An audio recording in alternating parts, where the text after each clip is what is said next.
Hi guys, അങ്ങനെ ദൃശ്യം 3 കാണാനിടയായി.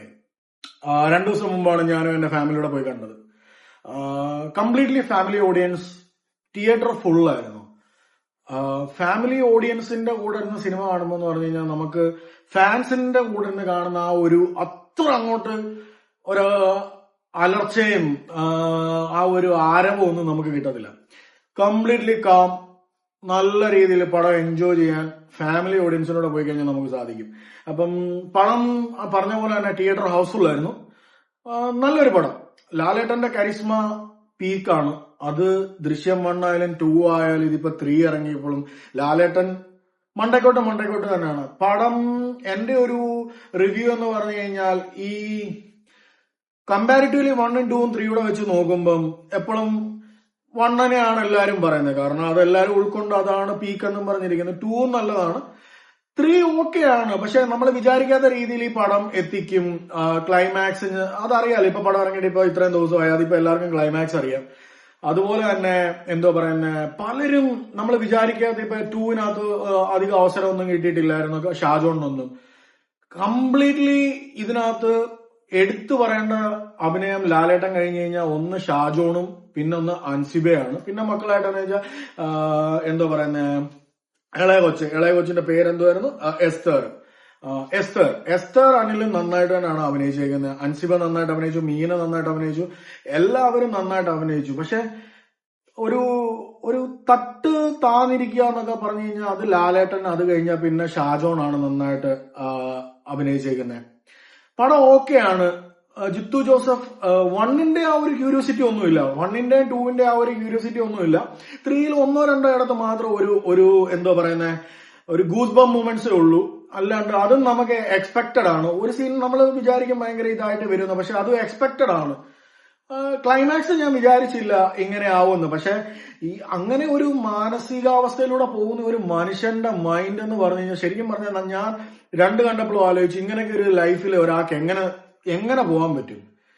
ഇത് ഭയങ്കര ബുദ്ധിമുട്ടായിട്ടൊരു സിറ്റുവേഷൻ ആണത്. ഒന്ന് ആലോചിച്ച് നോക്കിയേ. ഇന്ന് പിടിക്കും നാളെ പിടിക്കും എന്നും പറഞ്ഞിരുന്നൊരു കംപ്ലീറ്റ് ഒരു ഫോഴ്സിന് എഗനിസ്റ്റ് ആയിട്ട് എങ്ങനെ നിൽക്കാൻ പറ്റും.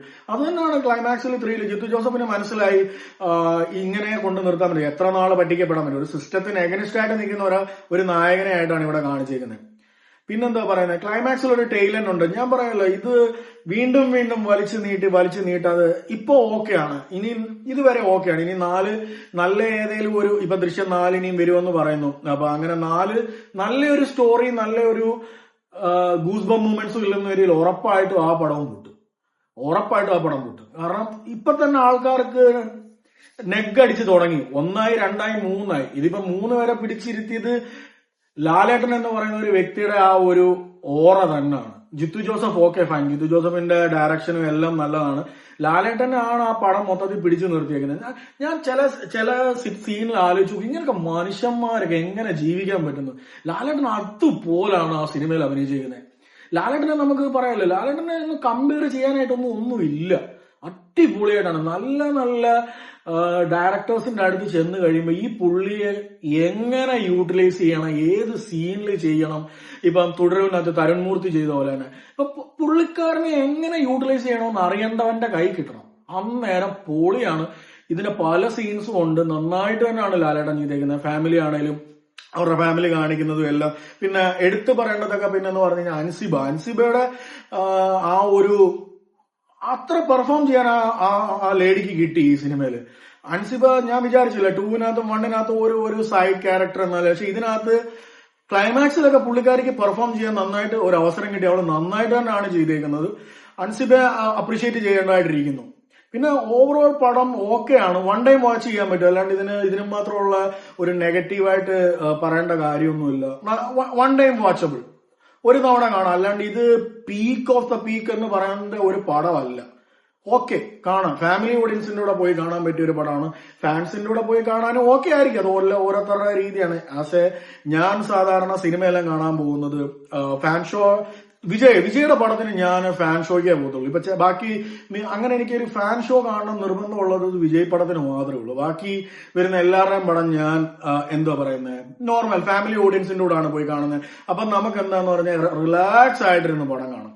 അപ്പം ഓക്കെ ഗൈസ്, ഇതാണ് എന്റെ റിവ്യൂ ഫോർ ദൃശ്യം 3. ഇനിയും പുതിയ പുതിയ റിവ്യൂസുമായി ഞാൻ വരുന്നതാണ്.